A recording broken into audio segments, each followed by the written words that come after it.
This is Cast of Wonders, the young adult fiction podcast featuring stories of the fantastic. Welcome. I'm Alexis Goebel, slush wrangler and occasional narrator for Cast of Wonders. Every year in January, Cast of Wonders highlights some of our favorite episodes from the previous year. It's a great chance for us to take a bit of a breather and let you, our listeners, catch up on any missed back episodes with new commentary from a different member of the crew. My staff pick from 2017 is Old Teacups and Kitchen Witches by Kate Baker, which originally aired as episode 246 on April 30th, 2017. We have a content warning for this story. Be aware that it covers themes of grief and grieving. Kate Baker is the podcast director and nonfiction editor for Clarkesworld magazine. She has been very privileged to narrate over 350 short stories and poems by some of the biggest names in science fiction and fantasy for multiple venues. Kate won the Hugo Award for Best Semi-Prozine in 2011 and 2013, the British Fantasy Award for Best Magazine in 2014, and the World Fantasy Award for Special Award, Non-Professional in 2014, alongside the wonderfully talented editorial staff of Clarkesworld magazine. Kate is currently situated in Northern Connecticut with her first fans, her wonderful children. She is currently working as the Director of Operations for the Science Fiction Fantasy Writers of America. This story is narrated by Karen Bovenmeier. Karen earned an MFA in Creative Writing Popular Fiction from the University of Southern Maine.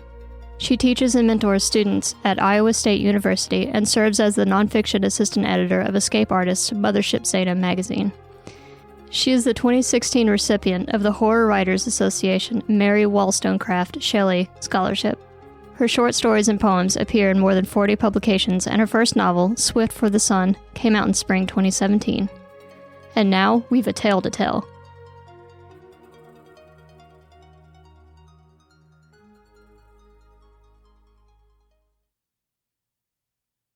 Old Teacups and Kitchen Witches by Kate Baker.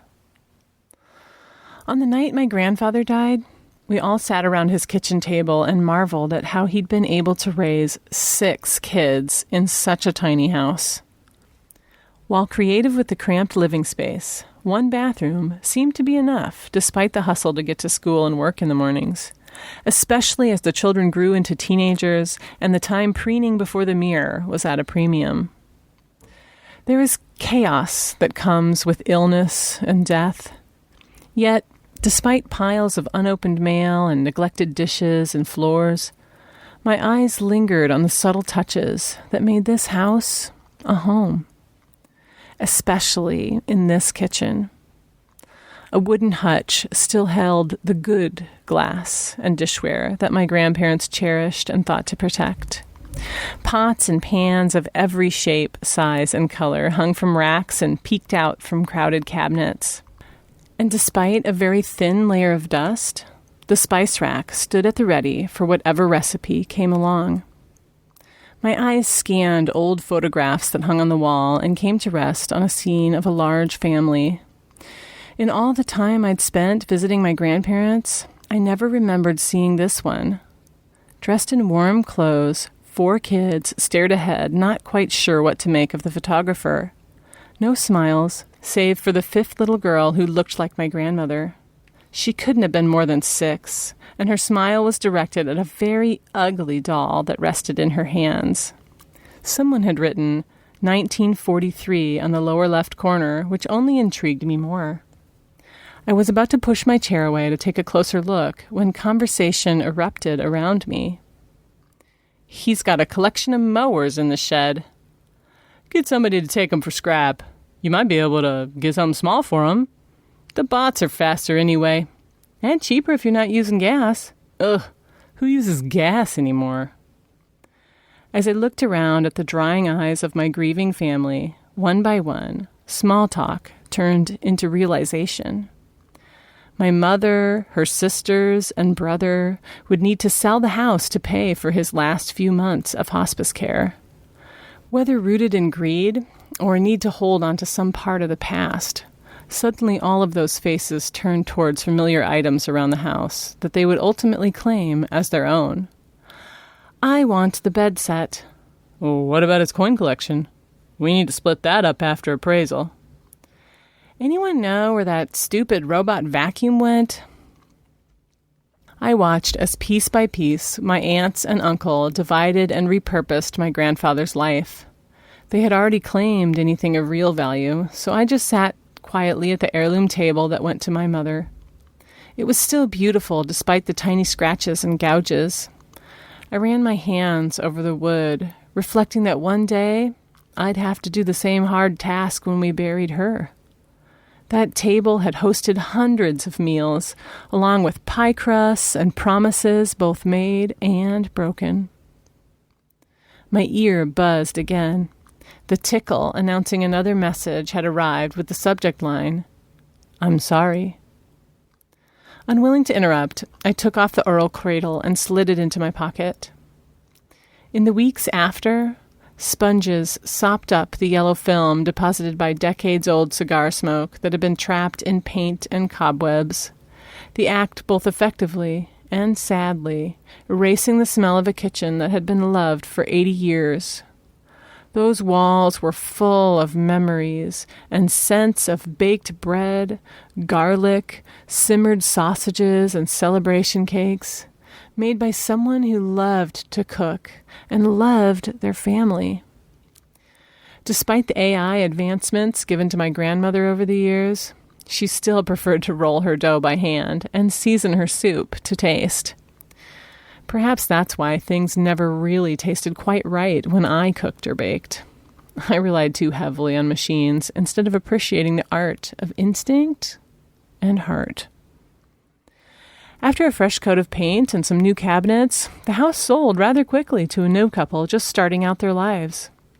I guess you could find some poetry in the fact that they would be the second owners of a house that had stood for almost a century.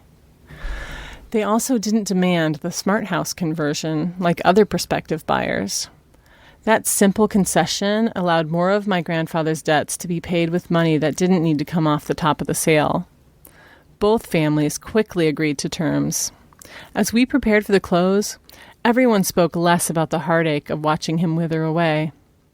Conversations now included small hopes that the new occupants wouldn't change things very much.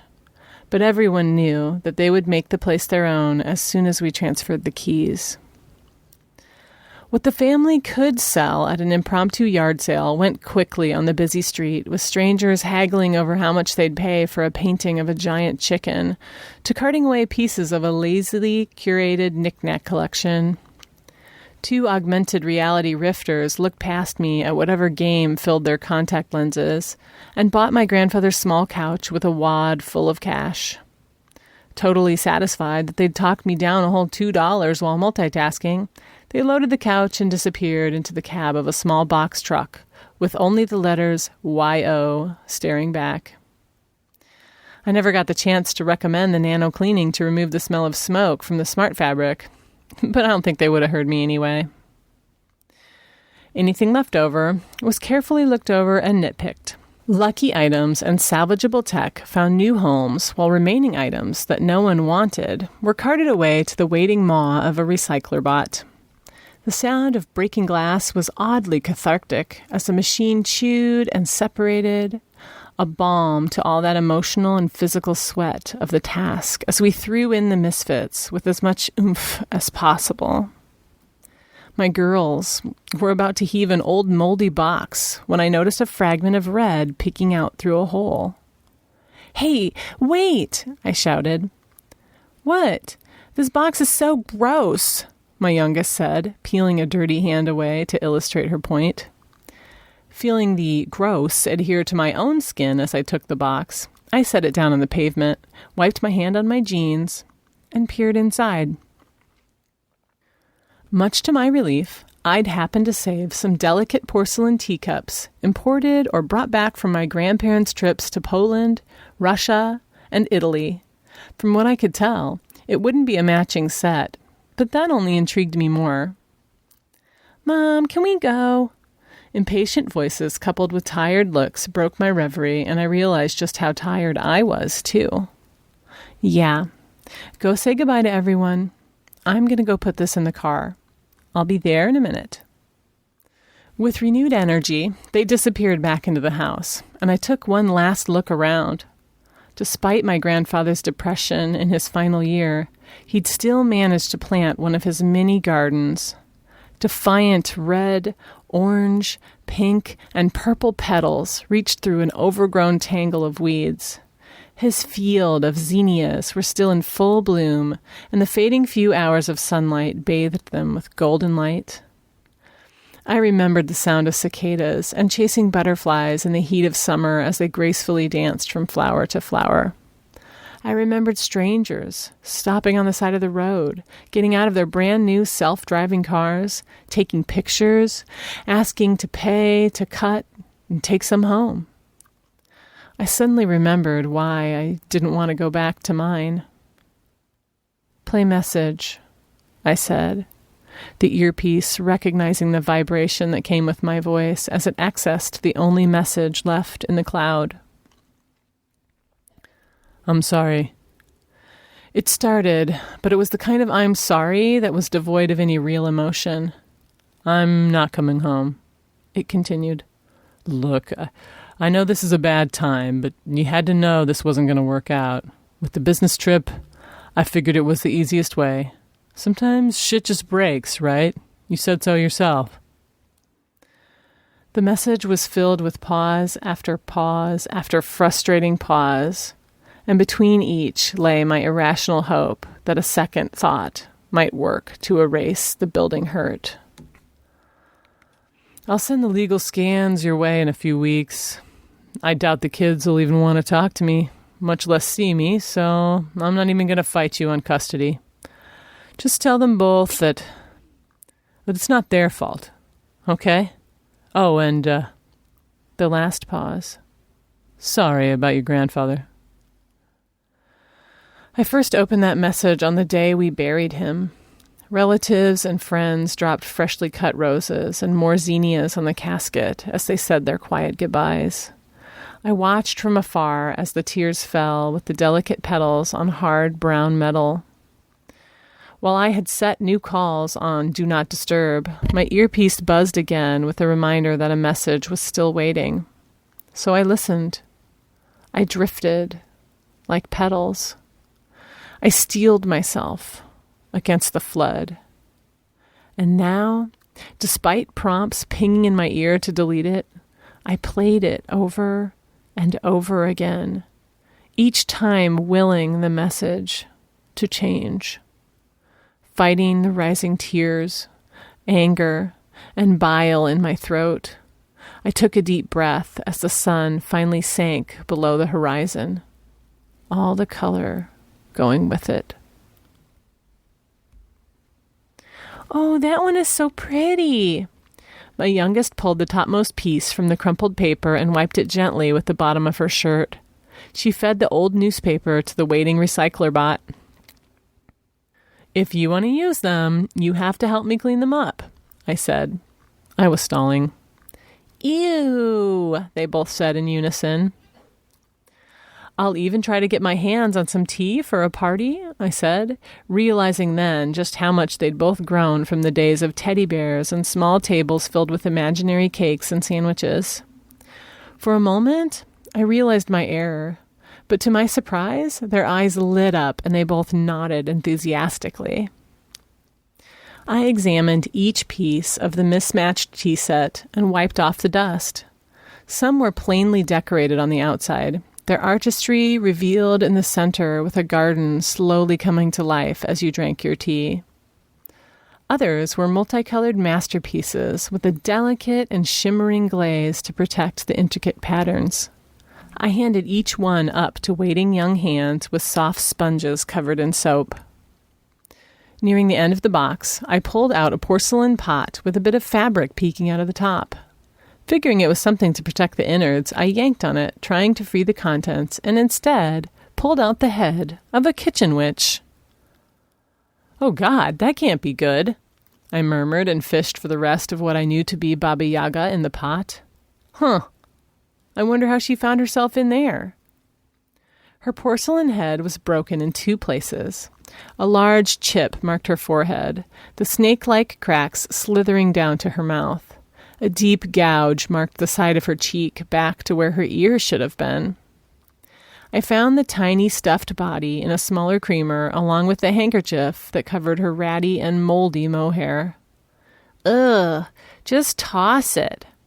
This time the suggestion came from my oldest, coupled with a look of disgust.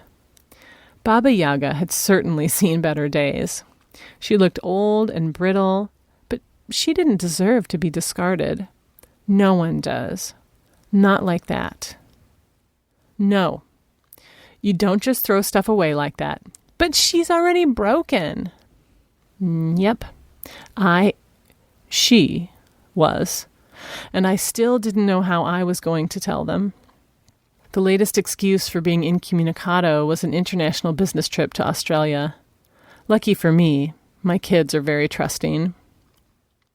I think we need to at least try to fix her, I said, hoping to hide the desperation in my voice. I began by softly cleaning her with detergent, surprised at the amount of dirt that had found its way onto the sponge. An online search for remedies to fix cracked porcelain doll heads pointed to expensive hospitals. Each website clearly stating that they'd just have to replace the whole thing with vintage-looking but state-of-the-art materials. Most places even bragged about being able to retrofit any doll with new AI that passed the Turing test for a nominal fee. Nope. Baba Yaga didn't need any help in the creepy department. So I got creative. I took Baba with me to the hardware store and matched the color of her face to the porcelain repair kits they sell for sinks. I had to ask for help with that too, because apparently it was just easier to replace the whole damn thing than to try and salvage it. I guess it had to do everything with not having the constant reminder that you or someone close to you broke the sink. Out of sight, out of mind. With a deep breath, I filled in the gouge by Baba Yaga's ear and traced the snake cracks down to her mouth with a toothpick. I wiped off the excess with a soft cloth and set her to dry on the kitchen counter. Now, I'm not so great with a sewing machine, but one of the skills I absolutely had to learn was making small, little dresses. Convenient, huh? There's a story behind that, because there should always be a story. When both of my daughters received those expensive look and talk like you dolls one birthday or another, there was no way I'd be able to afford any of the extra clothes that completed the iconic look. So I taught myself through online videos. It took me quite a while to get the whole threading the machine thing down. I still occasionally screw that up. Instantly evident when the machine starts, followed by a loud crunch and buzzing that comes from somewhere within.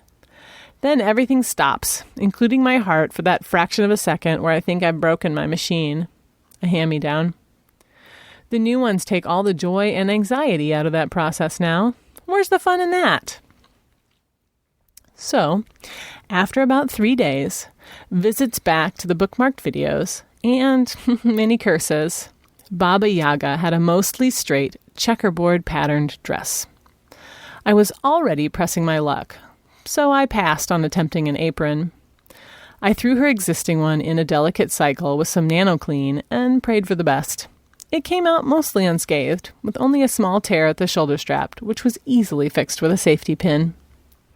I carefully pulled the new dress over her still decapitated body, affixed the apron, and went to get her head. Softly rubbing the excess material from the repair kit off her face, I took a good look at my work. She was mistreated and old, with microabrasions that had formed in places where natural wrinkles might have been in skin. Grinding up some dried pink acrylic in a mortar, I gently applied it to brighten her cheeks. Baba Yaga didn't strike me as the kind of witch who went for lipstick, so I left that part out, and instead carefully darkened the pupil of her eyes with liberal dots of black paint. She wasn't perfect, but she wasn't out in the garbage either. I affixed her head to her body, threaded the strings that would hold her to a small straw broom I found at the discount store, and hung her in the kitchen. "You did a good job, Mom," said my youngest, and offered a hug. "Thanks," I said, and folded into the embrace. Perhaps it was her sincerity or the warmth of her skin, but I suddenly realized I had no other distractions to hide behind, and burst into tears. We had always spent the holidays with my grandfather when he was alive.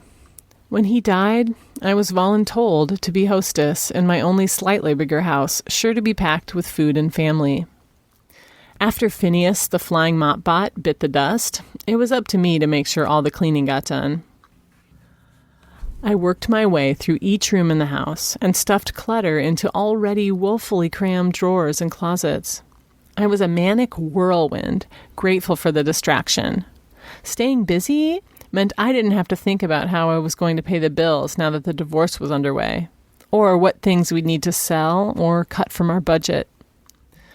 I wrung out the rag into the bucket when I got the tickle in my ear that Mom had requested to connect. 3 months had passed since my grandfather's death, and she was self-medicating again. This made the conversation difficult. Put me up. No, I'm cleaning, and the face tracker's on the fritz again, I lied. I hadn't paid the bill for the whole home video connection, and they'd yanked the capability. Hands in the toilet and armed with a scrub brush, I half listened to her complain about her kaputsa soup that was ruined because she fell asleep, passed out, while it was cooking. She'd burned it and almost died because the whole house filled with smoke. I hadn't thought it could get any worse until she angrily added that she wasn't bringing anything to the party tonight, and really, who cares, because nobody ate her food anyway. You're getting a ride here, Mom? I stripped off the rubber gloves and dropped them into the bucket, making my way back into the kitchen. Yeah, why? She responded with a slight slurring and annoyance, both fighting for attention in her reply. Good. See you soon, I answered curtly, and hung up the cradle with the vocal prompt. I don't need this shit, I whispered to no one and sank to the floor. I just need a good day. One fucking good day. I caught Baba Yaga's black pinpoint eyes hanging there from my kitchen ceiling, remembering the cracks in her face, and brought my hands to my own. It was too late to stop the tears, so I just let them come. Before I knew it, aunts and uncles arrived with a steady stream of wrapped gifts and food for the already crowded serving table. My daughters managed the steady stream of hugs and packages while I directed what was sure to be too much food into the kitchen. The initial rush subsided when a gleeful shout stopped all nearby conversation. Where did you find her? My Aunt Maddie asked, holding Baba Yaga in her hand while gently examining her face and body. I thought Dad, your Zadzu, destroyed her after Bobsy died. In some teacups when we cleaned out the house. Her dress is different. Did you fix her up? Maddie offered with a wistful smile. I nodded, embarrassed. Yeah, she was sort of decapitated and cracked.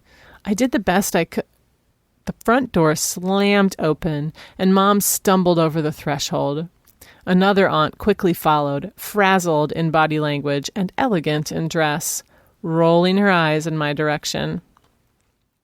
Well, that was a lovely car ride, she whispered as she pecked a kiss on my cheek. Refocusing, I turned my attention back to Maddie, who had already disappeared into the other room, with Witch in hand. Mom passed me by without any greeting, instead questioning to anyone who would hear whether or not the potatoes were almost done. It's the one thing I was actually looking forward to tonight. Shit, I murmured, realizing that I'd forgotten to prepare the dish as I was asked. Thinking I could get away with a small white lie, I followed her into the kitchen and opened my mouth to say I was going to start them then, when I saw her bring a wooden spoon from between her lips. Glad you followed the recipe and didn't use one of those things, she said, pointing to the array of kitchen tech on the counters. Now, where's the wine? I wordlessly pointed to the open bottle on the kitchen island while quietly wondering just how those potatoes got done.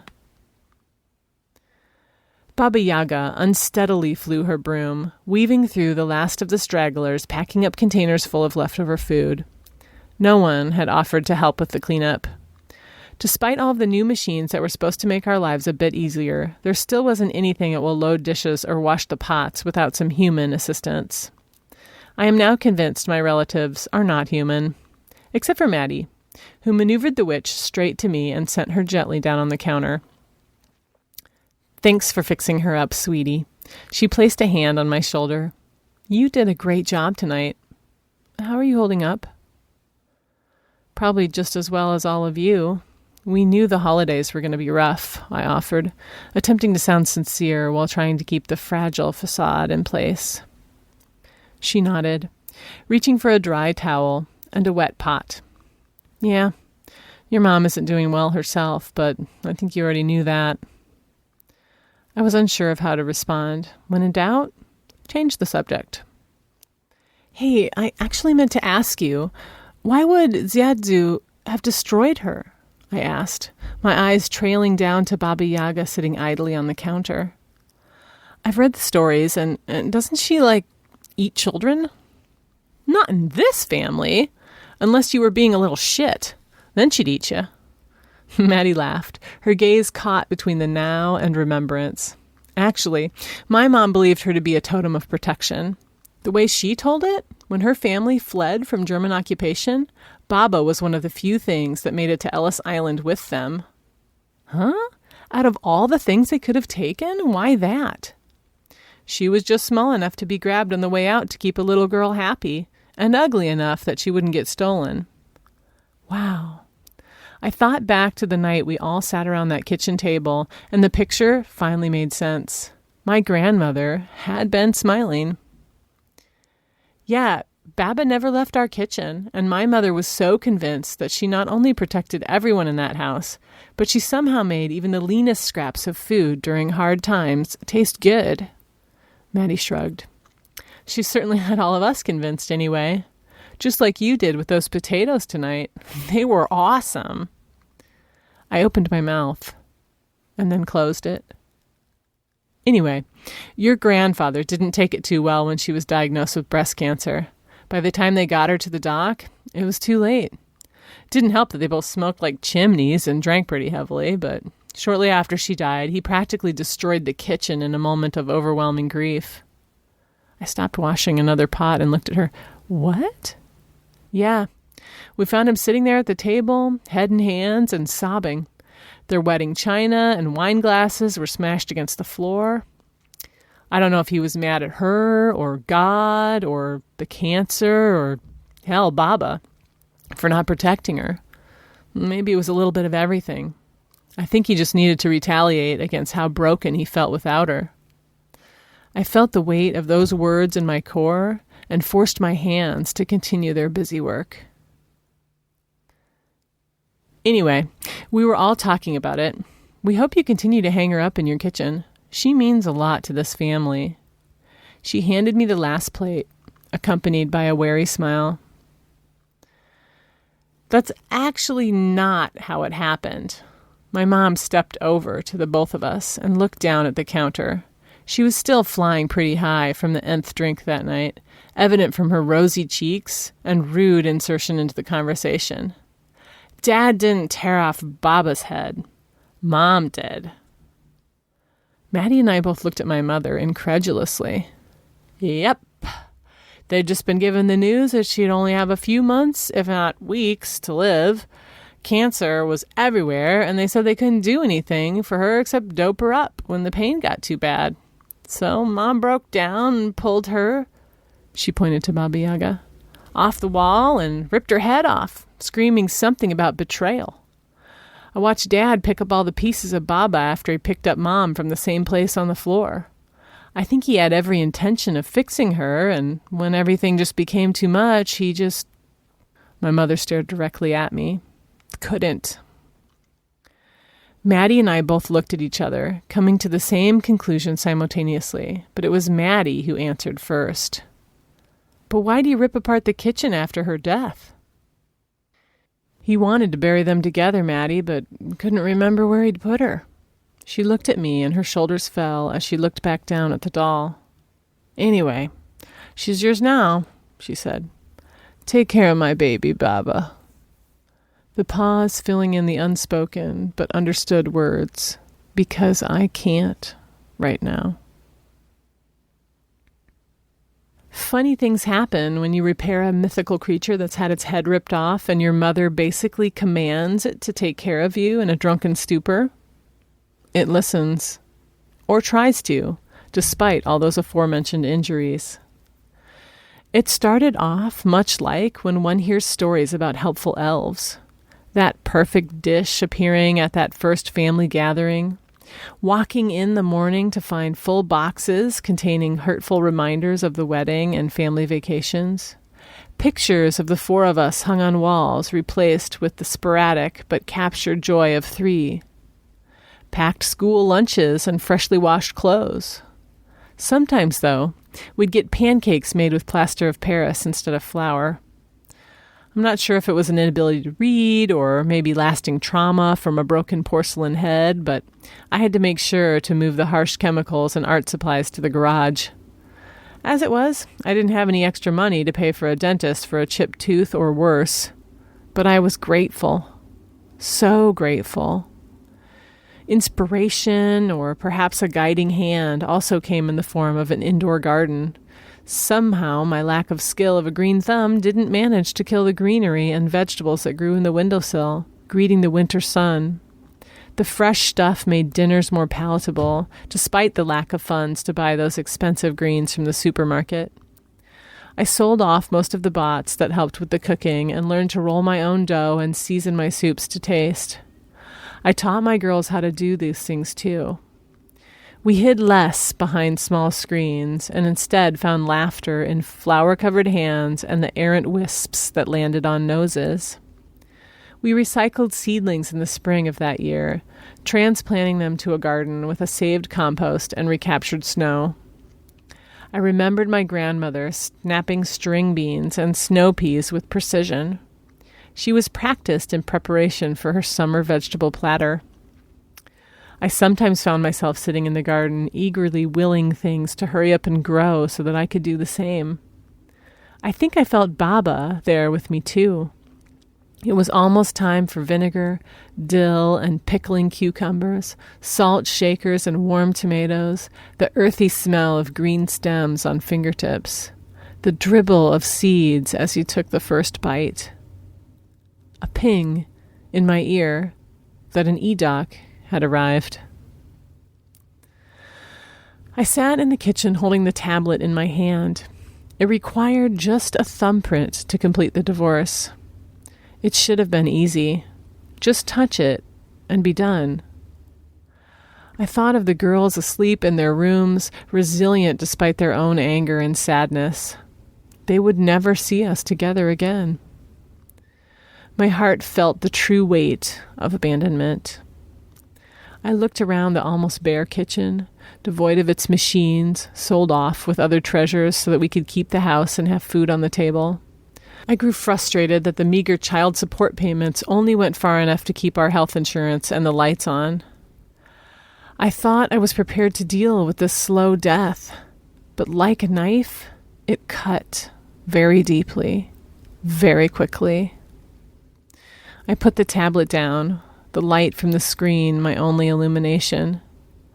Comfortable with the darkness, I closed my eyes. Sometimes you just can't. Warmth slipped between my fingers, a wrinkled hand sliding over mine, and I opened my eyes to see the outline of Baba Yaga standing there in the darkness. Her touch brought with it comfort, strength, and patience, and she held my hand until I could. And just as we had made do for the better part of a year, we said goodbye to that old life together.